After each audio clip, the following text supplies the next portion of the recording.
নবীজি এর পবিত্র বংশধারা পৃথিবীর সবচেয়ে সম্ভ্রান্ত ও মর্যাদাশীল।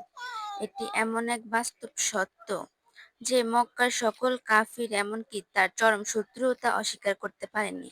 আবু সুফিয়ান রাদিয়াল্লাহু তাআলা আনহু ইসলাম গ্রহণের আগে রোম সম্রাটের সামনে এই সত্য কথা তখনও তিনি মনে চাচ্ছিলেন, যদি কোনো সুযোগ পাওয়া যায় তাহলে নবীজির উপর সকল দোষ চাপাবেন।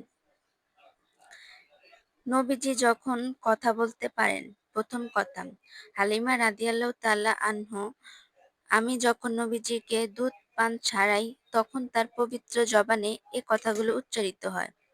আল্লাহ সবচেয়ে বড় মহান, সব প্রশংসা আল্লাহর জানাই, সকল সন্ধ্যা আল্লাহ তাআলার, সব ধরনের ত্রুটি বিচ্যুতি থেকে পবিত্র। শিশু নবীজি এর দৈহিক বৃদ্ধি অন্যান্য শিশুর চেয়ে অনেক ভালো ছিল।